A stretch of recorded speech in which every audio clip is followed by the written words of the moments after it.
Olá, pessoal, sejam todos bem-vindos a mais uma aula de tutorial do PEC. Hoje nós vamos ver o cadastro domiciliar territorial.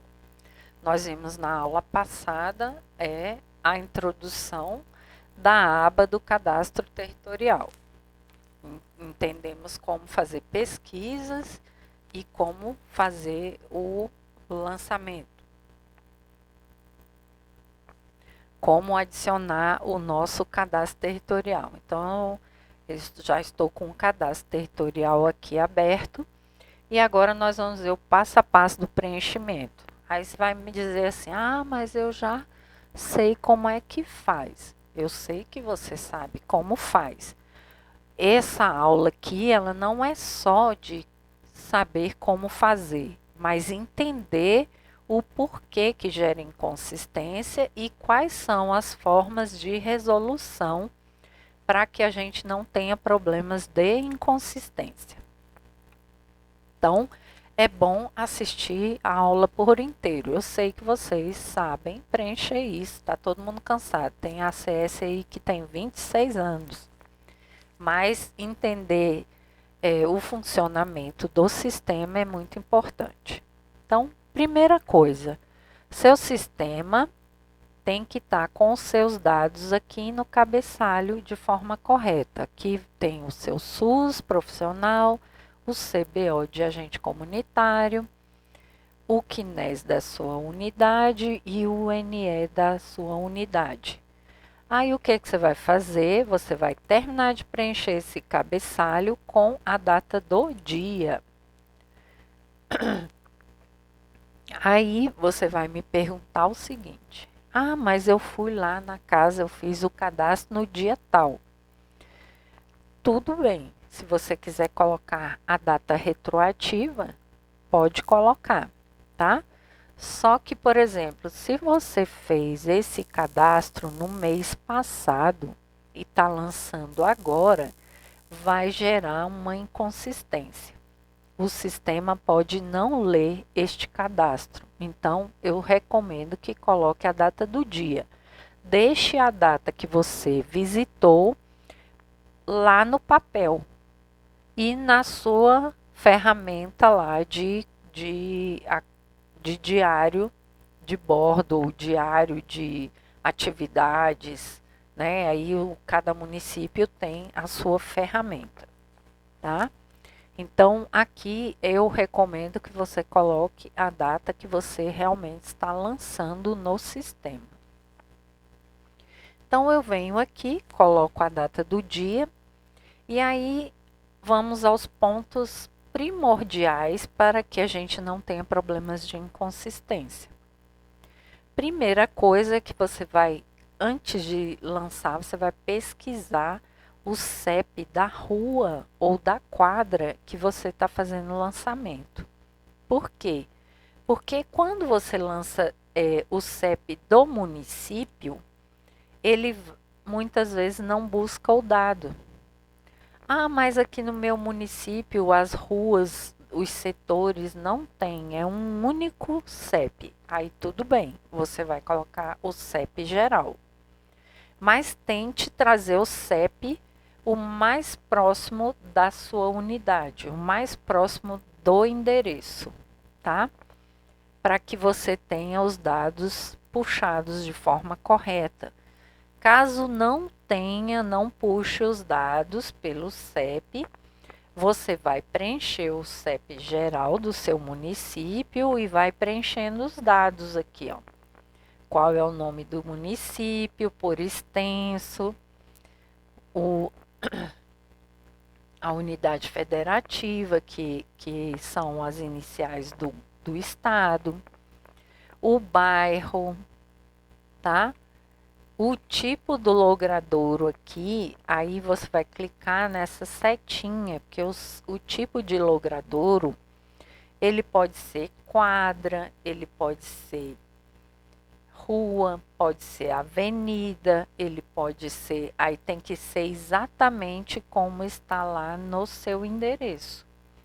Por isso é muito importante toda a equipe saber a padronização dos endereços locais. Quando a gente faz a territorialização, é justamente para isso, para padronizar os endereços e a gente conhecer o território da maneira correta. Porque às vezes o recepcionista não vai para a rua, ele é de outro bairro e ele não conhece os endereços. Então vocês precisam fazer um documento e deixar na recepção com todos os dados para que quando a recepcionista for fazer o cadastro simplificado lá na base cidadão, ela faça igual o seu, para não gerar inconsistência entre os sistemas, tá bom? Entre as abas. Então, o tipo de logrador, você vai ver aí se é quadra, se é rua, se é avenida, se é gleba, para quem é de área rural, se... Aí tem uma série, tem 63 tipos de logradouros, tá bom? Aí você vai colocar qual que é o seu. Eu vou colocar aqui o CEP, só para vocês verem que ele vai puxar quando a gente tem o CEP correto.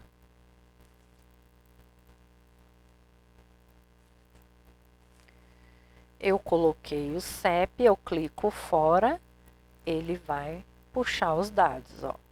Eu sou de Águas Lindas, de Goiás. O endereço é Parque da Barragem, setor 10. O meu logrador é uma quadra 113. Tá vendo que aqui nome do logradouro eu já não venho com esse nome quadra, eu não posso repetir aqui. Quadra ou QD eu não posso, tá?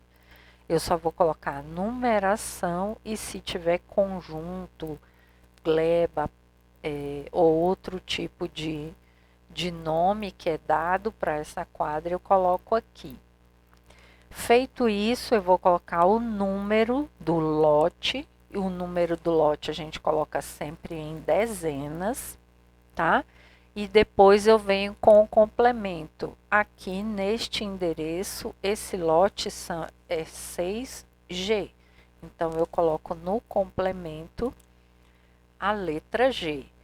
Nesse mesmo endereço, eu tenho 3 casas. Eu vou complementar ainda mais este endereço. Então, eu vou colocar casa. Essa família mora na casa 1.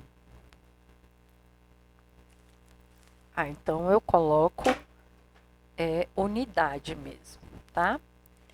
Eu vou colocar dezena apenas no lote.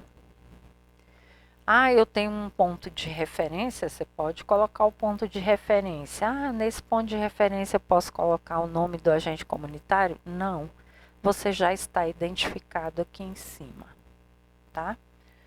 Então, você só vai colocar o endereço desta maneira.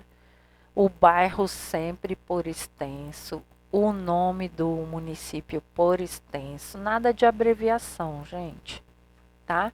Essa quadra aqui tem um conjunto? Tem.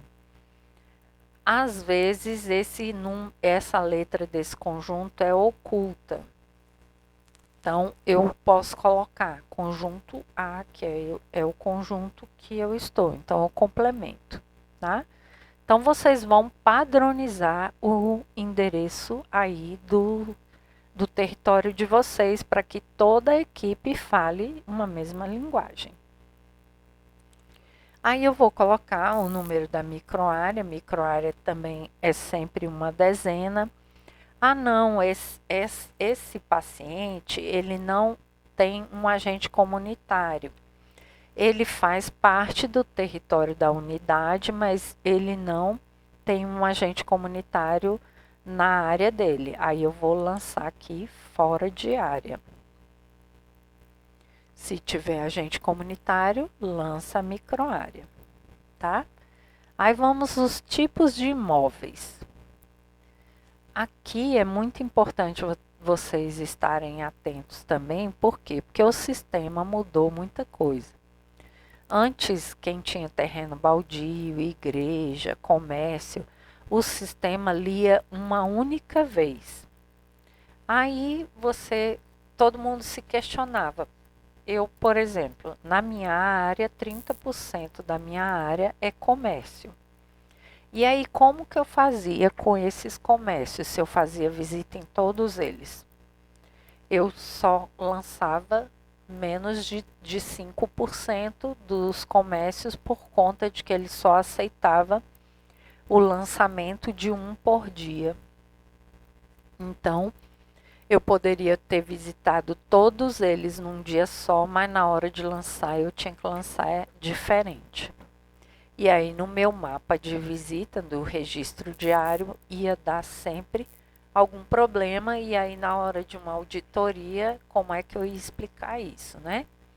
Então é muito importante você ter atenção nesse sentido. Então vamos conhecer todos os tipos de imóveis que tem aqui dentro.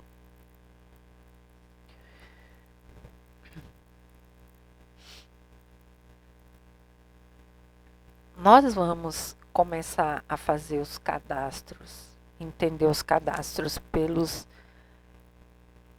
por todos os que não são domicílios, só para vocês verem que o sistema apaga a maioria dos dados. Então, quando você faz a visita num comércio, no terreno baldio, tá aqui, ó.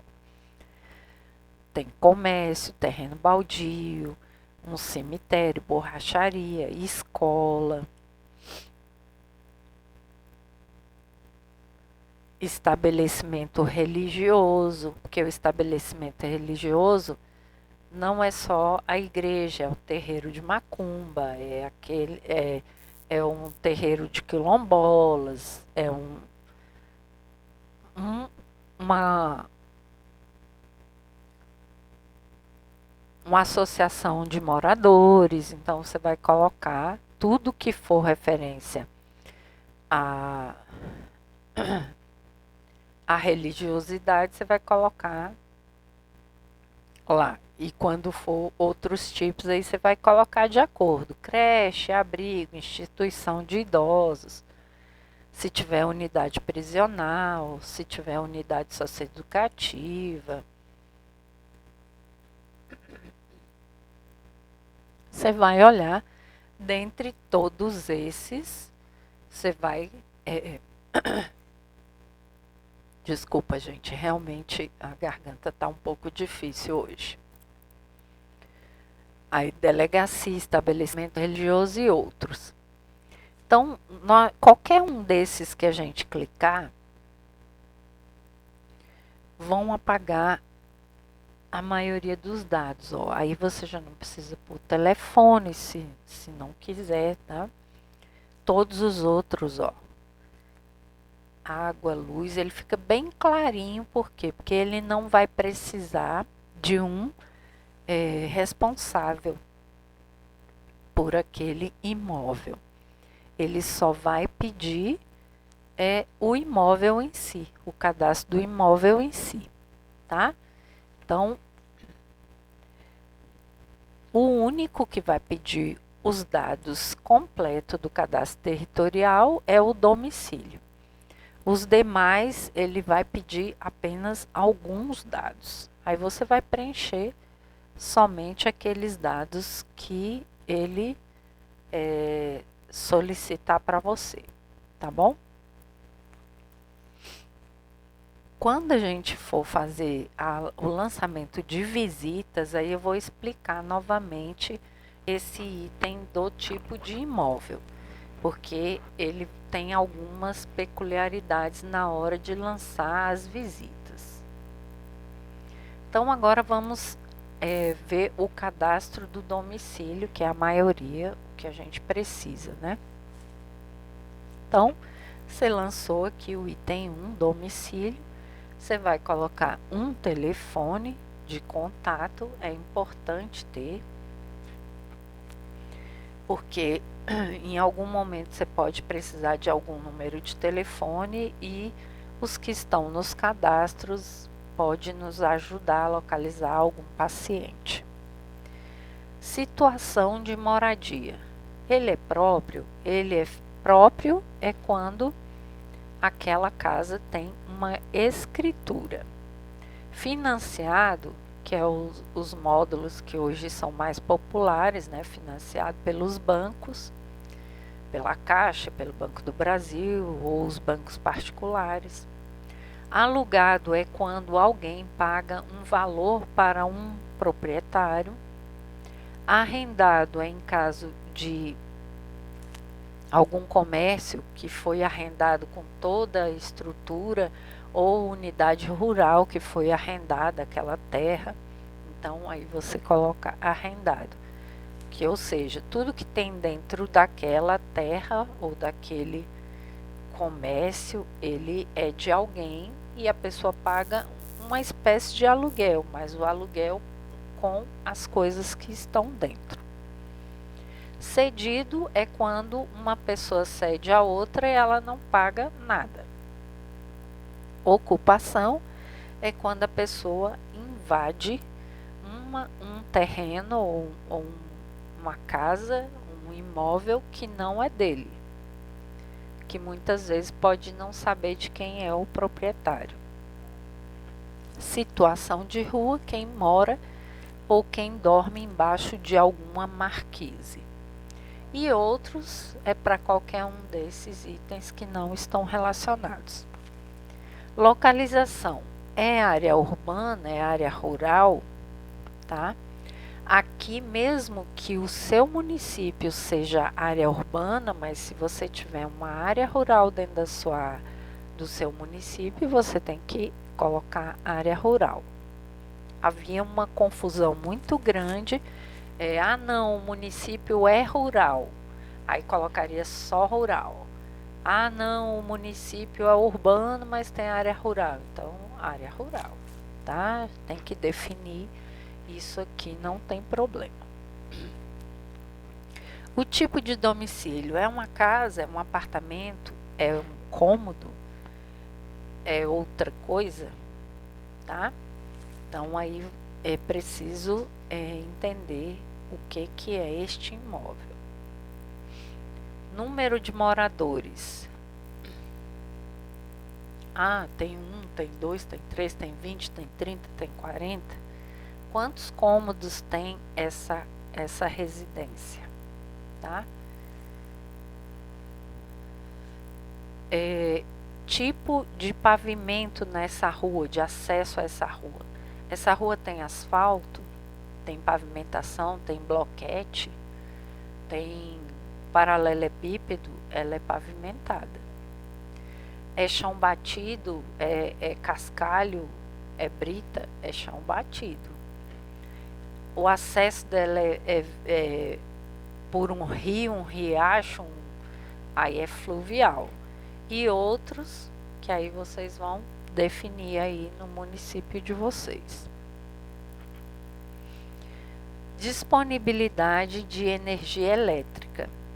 Se tem um relógio de contagem, então tem disponibilidade de energia elétrica. Se não tem um relógio de contagem, não tem disponibilidade, porque o gato não é contado com disponibilidade de energia elétrica, tá? Abastecimento de água. A rede é encanada até o domicílio, tem um hidrômetro, é rede encanada até o domicílio. É poço ou nascente, aí vocês vão ver. Ah, é uma cisterna, o que passa é um carro-pipa ou tem outro meio de levar água para aquela comunidade, aquela rua, aí você vai colocar. Forma de escoamento do banheiro. Aqui nós temos também algumas peculiaridades. Rede coletora de esgoto ou pluvial. Quando na sua casa você não utiliza nenhuma fossa, ela vai direto para as manilhas lá na rua, tá? Fossa séptica e fossa rudimentar. Fossa séptica é quando você tem 2 buracos, onde uma fossa é ligada numa segunda. Por quê? Porque o dejeto fica em uma e a água vai para a segunda fossa, tá? Fossa rudimentar é um único buraco. Direto no rio ou no lago é céu aberto ou outra forma e você vai colocar. Caso de propriedade rural, aí você vai colocar se é proprietário, se é posseiro, se é beneficiário, se é arrendatário, se é um parceiro meieiro, não é nenhuma dessas outras, é um invasor, é um assentado pelo governo, é um comandatário. Aí você vai marcar qual é a situação daquela pessoa naquela área rural. O material predominante daquela casa, daquele domicílio, com revestimento, tem reboco, mesmo que o reboco seja de barro. Então vamos dizer, numa casa de taipa, aquela que tem a madeira e o barro, se a parte interna dela ou externa dela é toda lisinha, não aparece a madeira e nem frestas, é com revestimento. Se aparece a madeira ou frestas, é sem revestimento.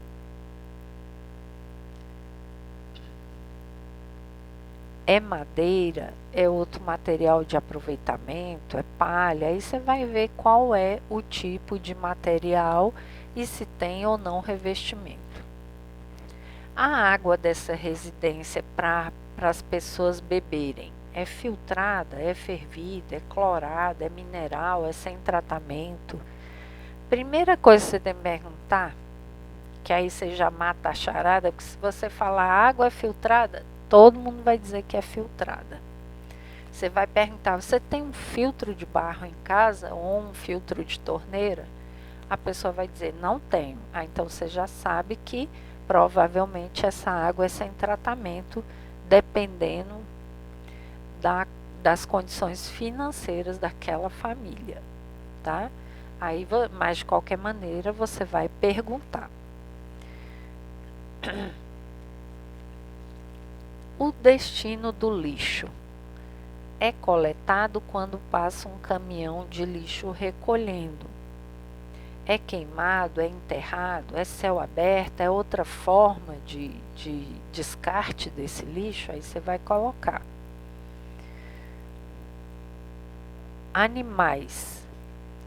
Animais, quando é na área urbana, é muito fácil de você fazer a contagem. Agora, quando é na área rural, você tem que colocar um número aproximado. Então, você vai colocar sim ou não, que tipo de animal tem. Por exemplo, numa área rural tem vacas, tem cavalos, aí você coloca outros e vai colocar uma quantidade aproximada. Você vai perguntar ao proprietário qual a quantidade aproximada de animais que ele tem naquela propriedade. Ele vai ter uma ideia de quanto. E aí você vai colocar. E aí nós vamos para a parte principal desse cadastro, que é o registro do responsável familiar. É aqui nessa parte, fora o do endereço do logradouro, que pode gerar inconsistência, essa é a segunda parte que pode gerar inconsistência. Então, é muito importante a atenção na hora de lançar aqui os dados. Então, número do prontuário familiar, se na sua unidade de saúde vocês têm um padrão aqui para vocês colocarem. Aqui no nosso município não existe. Então, cada agente de saúde cria o seu próprio número de prontuário. Não existe ainda uma padronização. Mas se no seu município tem, coloque. O número do CPF do responsável, sempre o CPF, gente, tá? Porque o sistema agora ele é todo vinculado com a Receita Federal. Então, quanto mais dados a gente tiver da Receita, melhor é para contagem de indicador e menos problemas de inconsistência. Então, você vai colocar o CPF do responsável, a data de nascimento dele, a renda familiar, e aqui é muito importante, que é outro item para contagem de indicadores. Então, de 2 salários mínimos até 1/4, ele vai contar para indicador como pessoa de vulnerabilidade. Número de membros da família, isso também conta para indicador. Por quê? Porque ele faz o cruzamento de dados de salários com a quantidade de pessoas ou membros da família. Esses dados também são cruzados com o Bolsa Família.